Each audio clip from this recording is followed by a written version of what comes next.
Hey Sue. Hey Rachel, how are you? Good. How are you doing? I'm fine, thank you. Must be too cold to be outside. Well, it's too dark. Oh, it's dark. Yeah, that's a good thing too. Yeah. It's not too bad. It was I think it's like about 65. So it's still nice. It was really nice today. We need the rain. I don't know about you. Oh, well, it rained here several days and now we've had like two nice days, I would say.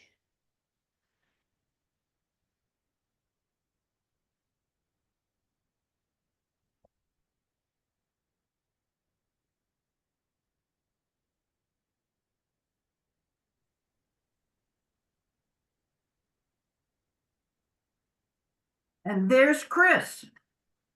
Hey Sue, how are you? I'm fine, thank you. Um, we were just talking about the weather. We have had no rain in New England for almost 4 weeks, Ooh, and there's all kinds of fire warnings. sure. Yeah, we were like that until a couple days ago, but we got a day or two of rain, and it's been a little better, but it's been very dry here too. Is it cooler up there, or is it still warm? No, actually, it's been pretty warm. It was about high in the low 50s today. It's been in the 30s at night, but Sure. no, we've not had a killing frost, which is very unusual. People are still playing golf here. We had a pretty big frost, like the second week or first week of October, Rachel, was that right? Yeah, it even It snowed. snowed. Yep, Yeah. that's right. But then it got warm again and it's been warm ever since. Oh, Yep. but you're in the mountains, aren't you? Yeah. Hmm.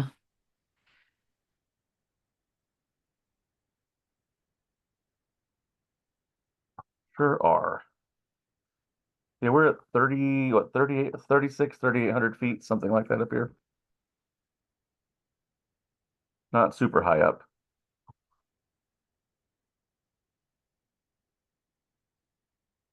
Well, I live in what's called North Hill, which is about 350 feet above sea level.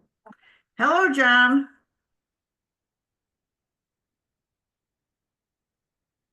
And you're in Massachusetts? Absolutely. So you're in I'm sorry, Needham or Duxbury? Needham. Needham. I even said it right. Go me. Yes, you did. You never know. Who is John talking to? Don's talking. Oh, his audio is still connecting.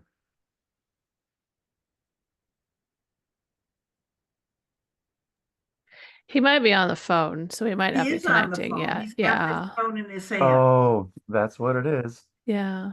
We're watching him have a conversation. We can pick on him when he comes back. We often listen to my boss having conversations. We're like, how do we mute? How do we mute? Right. Well, he is muted. Yeah. That Or was the night. maybe he's unmuting now. Ah, Are you unmuting, John? I don't think so. I think I'm good. there Yeah. you Oh, go. Hey, good. John. How are you all? Groovy, groovy. How are you? We're all Good. fine. Did I miss last week's class? You did. Me too, so don't feel bad. Yeah, I thought I might. How is your weather? It's beautiful. 85. Oh, you can keep that. Oh. I know it's better than the 100 or 98 that 90 Yeah, whatever you normally get, but oh, yeah. ready for something a little cooler. I've got to go open the garage for my wife. I'll be back in a second. Okie dokie. You can leave her out. No. Well, probably not good for his health. Okay.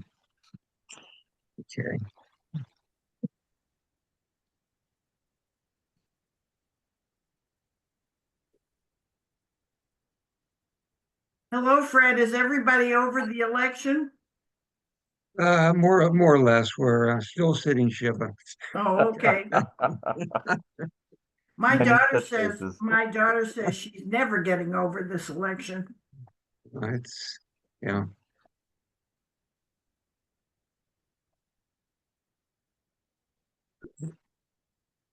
Mhm. Well, good evening, Fred. Hey. Oh, hey, John. I understand you and my son had an election watch. We did, yeah. Should I call it a party or a funeral? That's a good question. Yeah. He did bring some very good wine though, which he said you get for him.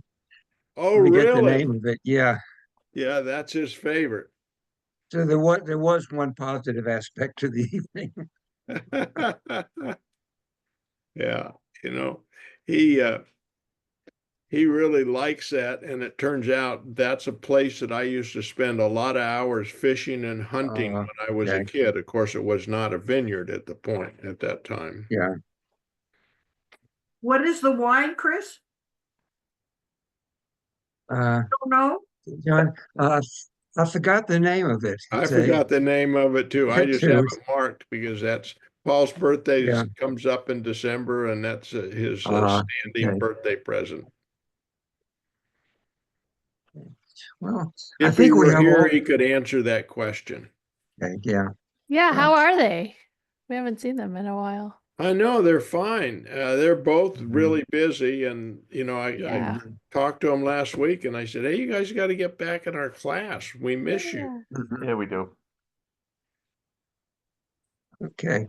Well, I think we got all the regulars here. Harold is in England this week, so we can go ahead and get started. You know, we're Okay. still working on the story of Abraham. The parsha for this coming Shabbat is Vayera, and it's a really long parsha, so it's a long reading.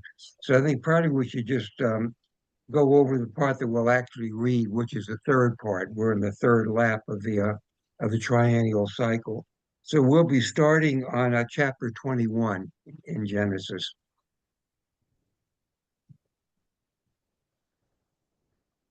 Okay. Okay, and the first part of the reading starts with verse 1 on chapter 21, and it goes through verse 13. So somebody would like to read that. Sure. Sure. Oh, go ahead, Rachel. And the Lord singled out Sarah as he had said, and the Lord did for Sarah as he had spoken. And Sarah conceived and bore a son to Abraham in his old age at the set time that God had spoken to him. And Abraham called the name of his son who was born to him, who Sarah bore to him, Isaac. And Abraham circumcised Isaac his son when he was 8 days old, as God had charged him.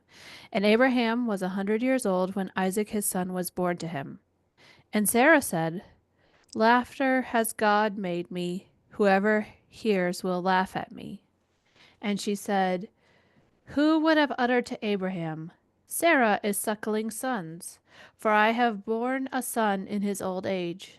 And the child grew and was weaned, and Abraham made a great feast on the day Isaac was weaned. And Sarah saw the son of Hagar the Egyptian, whom she had borne to Abraham, laughing.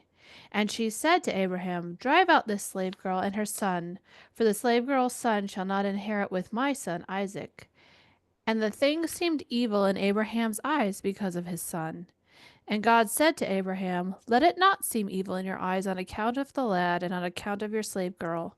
When Sarah says to you, Listen to her voice, for through Isaac shall your seed be acclaimed.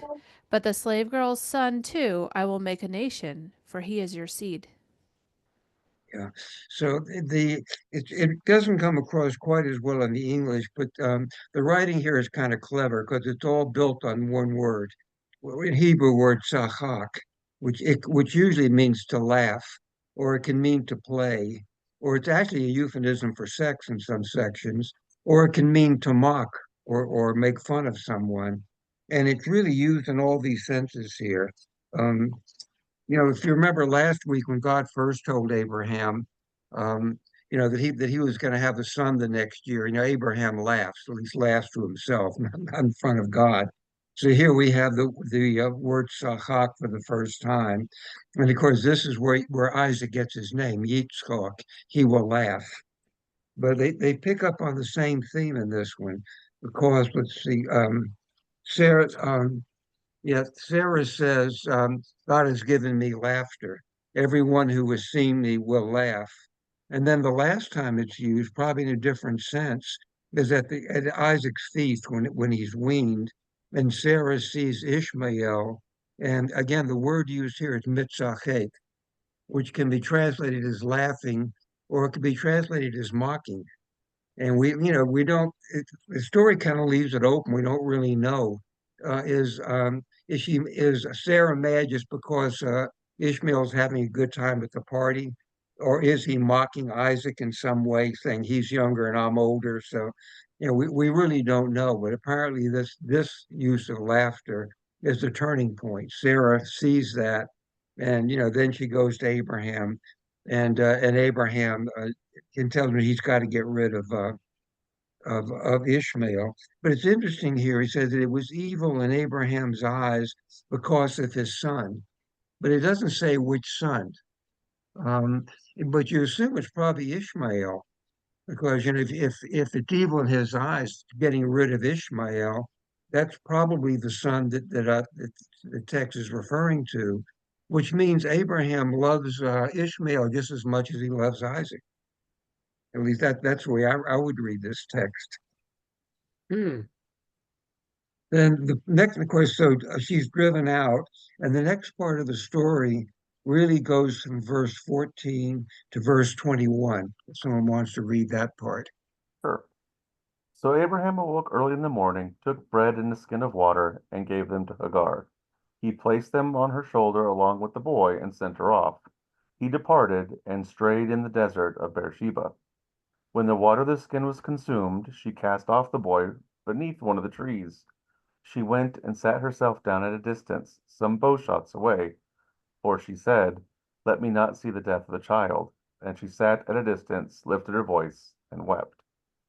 God heard the cry of the youth, and an angel of God called to Hagar from heaven and said to her, what troubles you, Hagar? Fear not, for God has heeded the cry of the youth in his present state.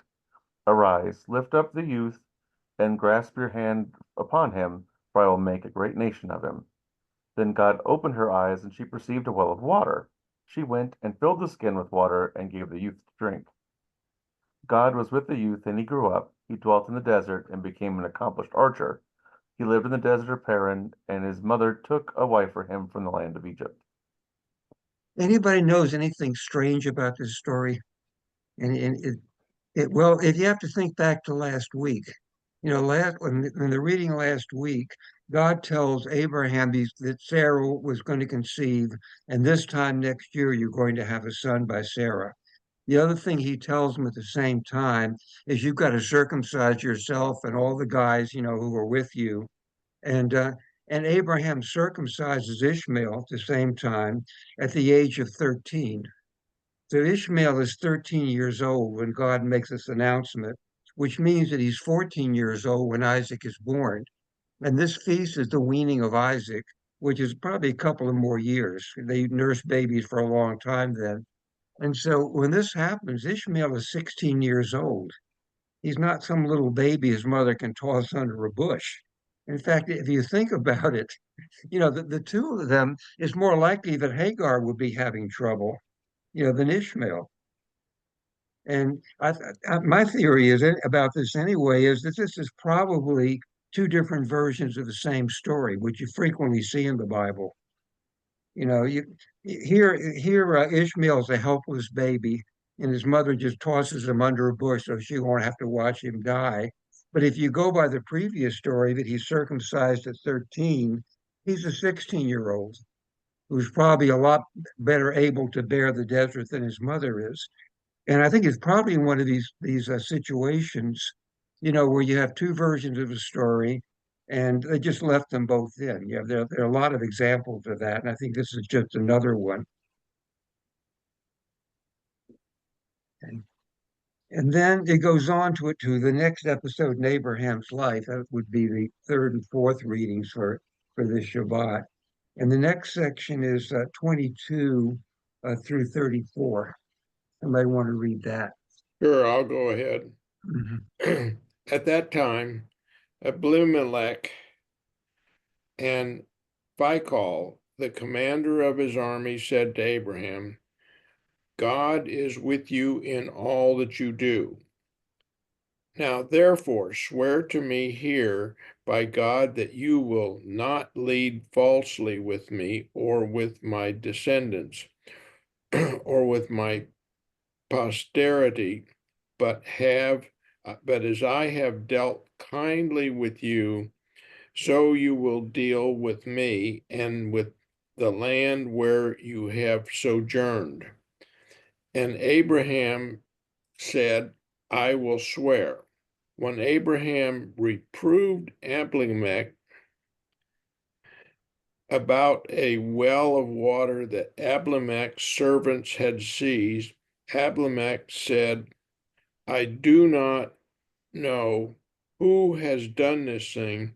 You did not tell me, and I have not heard of it until today. So Abraham took sheep and oxen and gave them to Abimelech, and the two men made a covenant. Abraham set 7 ewe lambs of the flock apart, and Abimelech said to Abraham, what is the meaning of these 7 ewe lambs that you have set apart? He said, these 7 ewe lambs you will take from my hand, that this may be a witness for me that I dug this well. Therefore, that place was called Beersheba, because they're both of them swore an oath. So they made a covenant at Beersheba. Then Abimelech and Phicol, the commander of his army, rose up and returned to the land of the Philistines. So you sort of have to know the background for this. In Hebrew, it's Avimelech, which really means my father is a king, which is really true of every king. You know, you're a king because your father was a king. But in the earlier part of the parsha, the one that we don't read this week, Abraham comes to visit Abimelech for the first time, his first encounter with the Philistines, and he tells Sarah to say, "Tell him you're my sister." And Avimelech, doesn't know this. This is really a replay of what we read a couple of weeks ago. When Abraham goes into Egypt and Yeah, tells Sarah, "Tell him you're my sister." And again, this is another case of the same story told twice. It's the details are a little bit different. But anyway, God speaks to Avimelech and says, "Don't touch Sarah." And this is why Avimelech is being so nice to Abraham now, and saying that God has favored you, and he's a little bit afraid of Abraham. Um, it's also interesting that it tells you where the Israeli city, and it's a modern city in Israel today, is Beersheba, which is the southernmost significant city in Israel today, in the Negev. And it comes from Be'er, which is a well. But there's kind of a play on words for the other part. They're saying it's Beersheba. Shava means to swear an oath. The two of them get together and make a treaty, and swear that they're going to be friends. But also Sheva means 7, and it's 7 lambs that Abraham brings, as a sign to seal the covenant. So you can read Beersheba 2 ways: the well of swearing or the well of the 7. And then the next reading actually gets to probably one of the best known stories in the entire Bible, the sacrifice of Isaac. And that begins chapter 22. And the first part goes through the first 8 verses of chapter 22. Somebody want to read that? Sure. Sometime afterward, God put Abraham to the test. He said to him, Abraham, and he answered, Here I am. And he said, Take your son, your favorite one, Isaac, whom you love, and go to the land of Moriah and offer him there as a burnt offering on one of the heights that I will point out to you." So early the next morning, Abraham saddled his ass and took with him two of his servants and his son Isaac. He split the wood for the burnt offering, and he set out for the place of which God had told him. On the third day, Abraham looked up and saw the place from afar. Then Abraham said to his servants, "You stay here with the ass. The boy and I will go up there. We will worship, and then we will return to you." Abraham took the wood for the burnt offering and put it on his son Isaac. He himself took the firestone and the knife, and the two walked off together. Then Isaac said to his father, "Father," and he answered, "Yes, my son." And he said, "Here are the firestone and the wood, but where is the sheep for the burnt offering?" And Abraham said, "God will see to the sheep for his burnt offering, my son." And the two of them walked on together. So again, this is probably one of the best known stories anywhere in the Bible. Um, and there's probably more commentary on this than almost any other thing of the Bible. There are tons of rabbinic commentary on this. One of the first ones is, that God says to Abraham, "Go sacrifice your son," and the Hebrew is kind of interesting here. It says, "Bincha, your son," then Yachidecha, your only one, and then Ahavta, the one you love, and then finally Isaac. And Rashi has a great commentary on this. Why is this repeated four times? And according to him, he sort of makes up a midrash here. God said, "Take your son." Abraham says, "I have two sons." God says, "You're only one." Well, each is the only son of his mother. Well, the one you love. I love both of them. And finally, Isaac. Okay. And then but after God says that, Abraham doesn't say anything. The very next sentence is Abraham gets up in the morning, gets everything together and goes off for this thing. And the question the rabbis ask then, is this the same guy who spent a whole afternoon arguing with God to save Sodom? When God tells Abraham, "I'm going to destroy Sodom and Gomorrah," and Abraham says, "Wait a minute, what if there are 50 righteous people?" If they bargain back and forth, and Abraham, gets him down to 10. So this is a guy who's willing to argue with God to save a bunch of strangers, in Sodom. And when it comes to his own son, he doesn't say a word. And the usual conclusion from this story is that Abraham passed the test. Abraham was asked to make this terrible sacrifice, but he obeyed God and passed the test. But according to the Gera Rebbe, who's a famous Hasidic Rebbe of the 19th century, Abraham failed the test. He should have stood up for his son. He should have argued. Why did he just say nothing? Just get up the next morning and go through with this. And there's some more evidence in the latter part of the reading that they point out why they feel Abraham failed the test. The other thing which is kind of interesting here is how old was Isaac when this was going on? We're not given an age for Isaac, but here we're told he's old enough to be carrying the wood for the sacrifice. And he's also old enough to ask his father, "Where's the sheep?" So he's old enough to know what's going on, to know how animal sacrifice works. So he's not a baby. He's not some little toddler that Abraham can just, tie up and flip on the altar. He's got to be, I would assume just from this, at least 7 or 8 years old at this point, maybe a little bit older. And there's some commentary later on that indicates he may be even older than that. But which suggests that he would have had to cooperate with it, to some extent.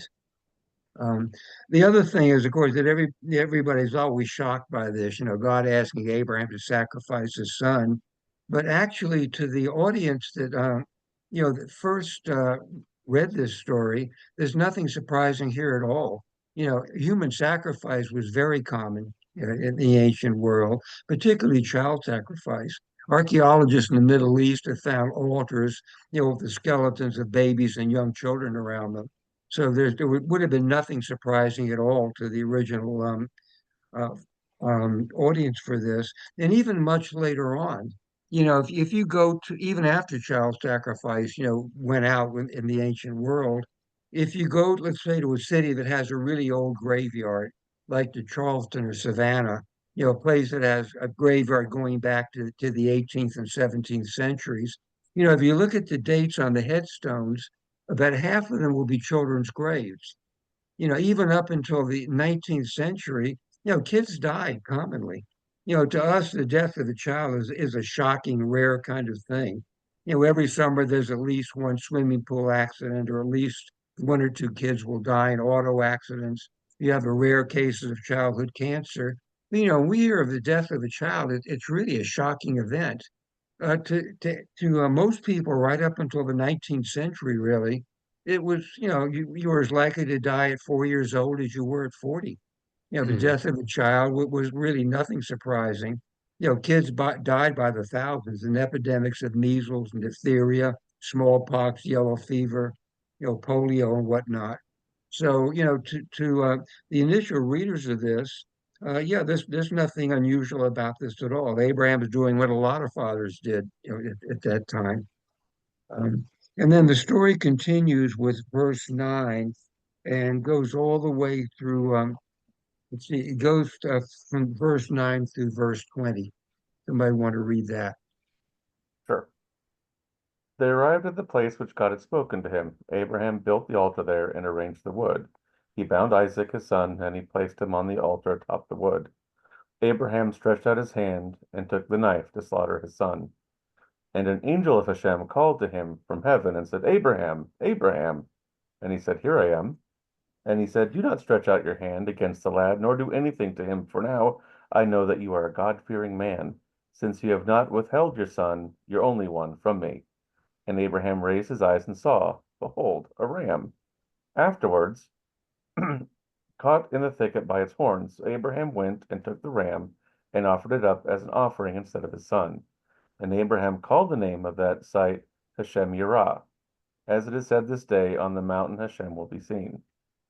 The angel of Hashem called to Abraham a second time from heaven, and he said, By myself I swear, the word of Hashem, that because you have done this thing, and you have not withheld your son, your only one, that I shall surely bless you and greatly increase your offspring like the stars of the heavens and like the sand on the seashore. And your offspring shall inherit the gate of its enemy, and all the nations of the earth shall bless themselves by your offspring, because you have listened to my voice. Abraham returned to his young men, and they stood up and went together to Beersheba, to his young men. And Abraham stayed at Beersheba. It came to pass after these things, Abraham was told, Behold, Milcah too has borne children to Nahor, your brother. Who is his, do you want me to stop there, or are we still going to go? Yeah, because that's really another subject there. Yeah. One of the other comments that several of the rabbis made, why do they wait till the last minute? I mean, it's good for the dramatic setting of the story, but see it through Isaac's eyes. I mean, God could have said before, as soon as they arrived at the place, I changed my mind. Here's a ram. Why did he have to wait till Isaac was actually bound, and put on top of a pile of wood, and Abraham was holding the knife at his throat? Talk about I mean, childhood trauma. that's child abuse. It really is. And well, as somebody's pointed out, if you look at the rest of Isaac's life, he really is one of the most passive characters in the Bible. Yeah. He really doesn't do anything. Stuff gets done to him. Hmm. Starting with this, he doesn't find a wife on his own. Abraham sends his servant to find him a wife. He doesn't do really anything on his own that we remember in the Bible. At the end of his life, when he's blind and dying, his sons pull this con on him basically, with Jacob pretending to be Esau. And so really he's a kid whose stuff is just done to. He doesn't really seem to have much of an active life really. And you could say that this, given this story here, this may be one of the worst cases of PTSD, in all history. But then there are a couple of other details in the story, though, that the Gera Rebbe, the one who said that Abraham failed the test, pointed out. At the end, it said Abraham went back to his boys, went back to his servants. It doesn't say that Abraham and Isaac went back. Ah, Now, and the story goes out of its way, several times leading up to this, it said the two of them walked on together. That phrase occurs two or three times in the lead up to the actual sacrifice. But then it doesn't say that. It doesn't say that Abraham and Isaac walked back together to the boys. And we don't know, did he leave Isaac there? Did Isaac not want to go back with his father after what happened? Um, that's really left as an open question. And of course, the other detail of the story, which is important in Jewish tradition, because there was a ram there for the sacrifice. And we read this as the story that we read as one of the Torah readings for Rosh Hashanah. This is why we use a ram's horn as a Ah, shofar, to be blown on Rosh Hashanah. The other thing that's often brought up, again, when you're trying to figure out how old Isaac was, is the very next story after this one is the death of Sarah. Now, again, we don't know really how long a time interval it was between this episode on Mount Moriah and the death of Sarah. But according to one of the rabbinic commentators, it that Sarah that this happened immediately after Abraham and Isaac arrived back home. Sarah found out what almost happened to her only son, her only child, and died of shock and grief. You can imagine, Isaac comes back, hey mom, guess what dad and I did this weekend? We were- But Sarah dies at the age of 127. And so you remember she had Isaac when she was 90. So if you go with that interpretation of the text, this is immediately after, then Isaac was about 37 years old when this happened. He was an adult, which meant he would have had to unquestionably obey his father and climb onto the altar and really cooperate with the whole thing, which sort of changes the way that you really look at the story. Okay. The other thing that the Gera Rebbe points out is in the succeeding part of the story, God never talks to Abraham again. The instruction to sacrifice Isaac was the last time that God ever talks to Abraham. And the Gera Rebbe thinks that's significant. He still feels that Abraham really failed the test. Oh. Yeah, he may have eventually given in, but he should have at least argued with God. He should have at least made, some case for his son. Then he didn't. Yeah, especially when you put it in the context of what you'd mentioned earlier, that he argued with God over destroying Sodom. Mhm. Yeah, there's also another point made with this, in that one interpretation by some of the later rabbis also was that God is making a broader sacrifice, a broader point here, that He doesn't want human sacrifice at all anymore. Yeah. There's an end, and from now on, there'll only be animal sacrifice, no longer humans. There's actually a commentary by the medieval philosopher Moses Maimonides on this. And Maimonides is saying, obviously the way that we commune with God now is through study, meditation, and prayer. Why couldn't God have told Abraham that at the beginning? No more sacrifice. I don't want bulls and rams. From now on, we're going to pray and study and meditate. And according to Maimonides, that would have been too big a shock, too big a culture shock, to go from human sacrifice to the way we worship now. And so that the animal sacrifice was kind of an intermediate phase, a way of getting people away from human sacrifice. It's an intermediate step. And eventually, God would have commanded them to stop the animal sacrifice, and go on to a higher level of communing with God course, as it was, the Romans put an end to it, when they destroyed the temple. But Mhm. Maimonides really believed that eventually God would have said, that's enough, no more animal sacrifice. We're going to pray and study from now on. And, Uh, Fred, yeah, you mentioned in the societies that existed at that time, human sacrifice and child sacrifice was fairly common, as mhm, would be animal sacrifice. yeah, And we're talking about now a departure from all of that. yeah. And Well, it sounds like that the way this story lays out is to lead to what you're saying, that get away from all that. That's not a part of our culture. I'm this one God, all powerful, and I don't want you to do that anymore. Yeah. Although we do know that this went on for centuries after Oh, Abraham's it time. did? Yeah, if you read Isaiah and Jeremiah and some of the other prophets, one of the things that they're denouncing the Israelites for is what they call the cult of Moloch. And the cult of Moloch was actually burning children alive. Oh, And apparently, even this is already like the 8th and 7th centuries BCE, 1,000 years after Abraham, and there's still pagan cults, who were sacrificing children. And apparently, some of the Israelites were joining in on this. In fact, there actually is one story, and it's in the Book of Kings. I can't remember the chapter or anything. One of the kings of Judah, Manasseh, actually sacrifices his own son.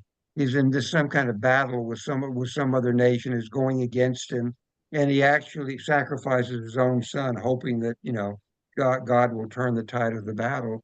So this was not something that ended in Abraham's time. It was still going on a thousand mhm. years later.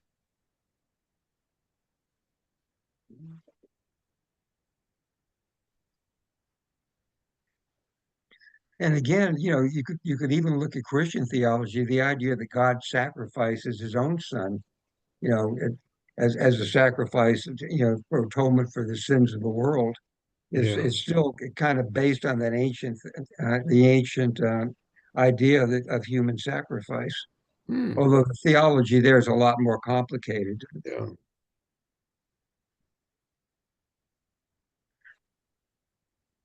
So this is really, to me, it's really kind of a very ambiguous story. Is Yeah. Abraham a hero here, for unquestioningly obeying God? Or is he really sort of a second-rate guy, who really doesn't value his son as much as he should? Who knows?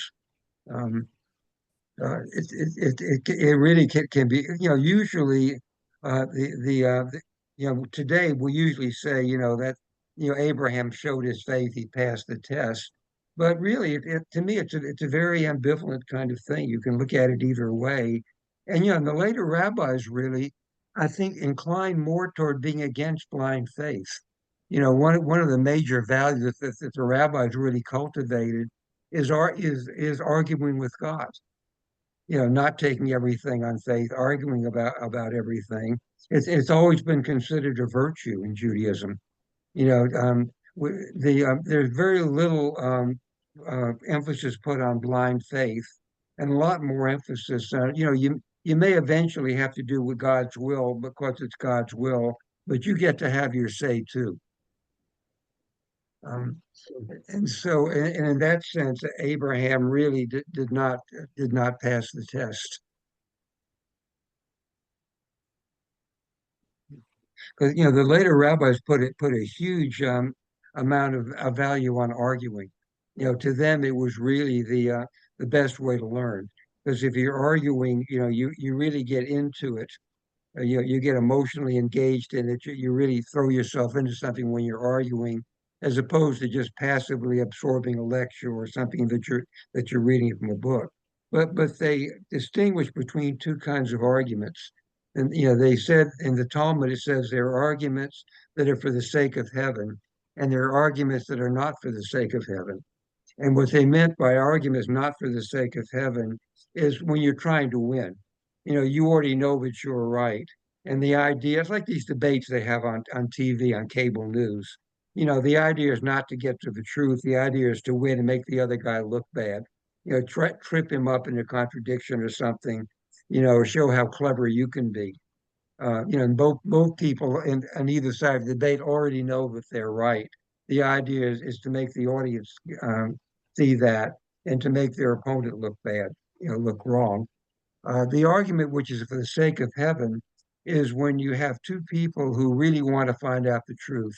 They're not in there to win. They want to bounce their ideas off each other and hope that they can both learn something. To the rabbis, that was the ideal way of learning. That was an argument for the sake of heaven. And in the examples that they give in the Talmud is Hillel and Shammai, because Hillel and Shammai disagreed on everything. There was, and even in the Sanhedrin, there were two factions. There was the Hillelite faction and the Shammaiite faction. And in every generation after them, there would always be one rabbi who headed up the Hillelite faction and one rabbi who headed up the Shammaiite faction. And typically, the final decision usually went with Hillel. But the Talmud is very careful that always Shammai's argument is preserved alongside of Hillel, even though the majority eventually went with Hillel. And the comment of the rabbis was, both are the words of a living God. That they were both arguing for the sake of heaven, not to win, but to try to get at the truth. And even though the majority went along with Hillel, it doesn't mean that Shammai's arguments weren't valid and shouldn't be preserved. I In fact, they said the only time there was a compromise between the two and they couldn't decide which one was right, they were having an argument about how a mezuzah should be placed on the door. And Shammai said it needs to be vertical, and Hillel said it should be horizontal. And that's one where the tradition is that you put the mezuzah on a 45-degree angle. So it's one place where the two of them compromised and didn't come to a definite conclusion. it seems like that just seems crazy. I mean, with the way things are today, you can't go outside without or go on the internet without getting in an argument with somebody about what color the sky is. Like, how did Yeah. we have um conversations like that about something as important as religion without it blowing up into World War III in the shul? Um, yeah, Yeah. that's Yeah, it's an amazing talent they had. Well, you see it today, as polarized as we are politically, it's almost impossible to have a political argument because everybody knows that they're right and their opponent is a fascist or something or a communist. And you can't really talk to him because he's evil. I mean, it's almost impossible to have an argument for the sake of heaven, in the present kind of atmosphere. And that's really the only argument that the rabbis really thought was worth having. Everything else is just a fight, not a true argument. gosh, that just I wish we had a cultural like basis like that still, cultural like value that valued the conversation like that Yeah. instead of just It's arguing. it's a very hard thing to cultivate. It really is. Yeah, because everything else is predicated on a winner and a loser. Exactly, yeah. And if you're arguing to win, then that's not an argument for the sake of Uh, heaven. That's No, arguing to win. no, that's right. And and actually there are places where it's appropriate to argue to win. But if you're trying to learn, if you're trying to get at the truth, then you have to argue for the sake of heaven. You have to argue in a different sort of way. And in fact, that's still really done. In a modern yeshiva today, one of the first things that you do when you enroll there and start your studies is that you have to find a study partner. You need somebody to argue with. Everybody pairs off in pairs. It goes back a couple of thousand years to the ancient Sanhedrin, but they still do it today in Orthodox yeshivas. Hmm. You have to have an arguing partner. Well, isn't law school kind of like that, where you have to argue? Um, Yeah, I think it is. Yeah, it, but it's not for a winner and a loser, but to learn how to argue. yeah, you're learning a skill. Yeah, Yeah, but basically, you're supposed to be able to argue either side of the either side of yeah, the case. Yeah, which again is a different kind of argument. You're not getting it for truth. Again, you want to win. yeah. Regardless of whether you agree with the guy who you're representing, you're there for him to win. And most good debaters will tell you they can debate either side of an issue, equally. In fact, that argument goes back really to ancient Greece. There were a group of people called the sophists, who Plato and Aristotle hated. And the reason they hated them was the sophists were really professional arguers. They were there to teach people how to succeed in law and politics, by using proper rhetoric, how to make a strong argument. Never mind whether you believe it's true or not. That you have to know how to present it so people believe it. And so Plato actually specifically calls out the sophists because rather than trying to get at the truth, they're arguing to win. They're teaching other people how to argue, how to win. According to him, they're not true philosophers. I unfortunately have a commitment and have to leave, so I will see you all next week. Okay. Bye, Sue. Have a good evening. Okay. The other kind of interesting side story to this business about about child sacrifice, as I said, even in ancient Jerusalem, even at the time of the prophets, the cult of Moloch was going on, in which they literally threw kids into the fire. They really burned kids alive. And it was actually done in a ravine that was south of Jerusalem. When David took over Jerusalem, when he captured it from the Jebusites and made it his capital city, he put an end to it. And later on in Greco-Roman times, it became a municipal garbage dump. They used to dump all the garbage of the city there and burn it. But there's one theory that's really where Christianity got its idea of hell. Because you can imagine what the place must have been like, smoke and flames, children screaming, the smell of burning flesh. It really must have been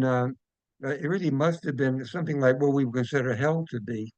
In the time of the Second Temple, it was owned by a man named Ben Hinnom, and so it was called the Valley of Ben Hinnom, which in Hebrew is Gay Hinnom. And in the Talmud, Judaism doesn't really have a real concept of hell, but often in the Talmud, if they want to say what the fate of really bad sinners will be, they'll say they're going to Gehenna, and that's based on that valley south of Jerusalem, Gay Hinnom, the Valley of Hinnom, where they used to burn children.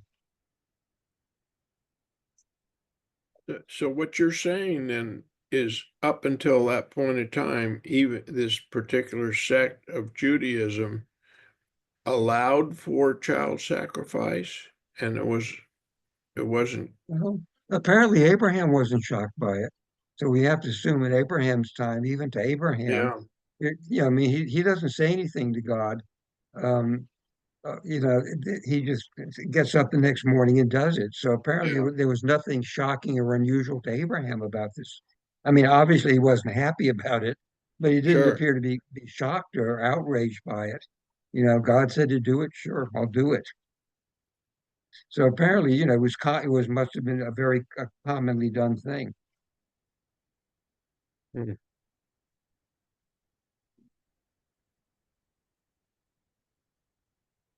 So, um, anybody have any other questions or comments about what we've covered? Okay. If anybody wants to read ahead, let me just check what the reading is going to be for next week. Okay.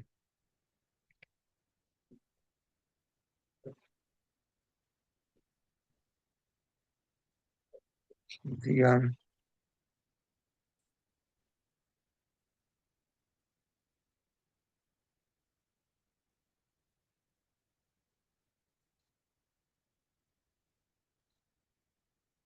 let's see. Um, two,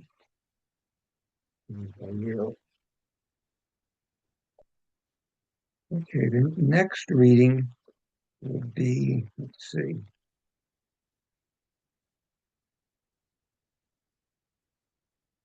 Yeah. It's called Chaye Sarah, which means the life of Sarah, although actually it's really the death of Sarah. And this is chapter, it's chapter 23. It starts with chapter 23 and it goes through, let's see, sorry, another long one. And it goes all the way through the end of chapter 24. So it's really chapters 23 and 24, which we'll talk about Okay. next week. Sounds good. Great.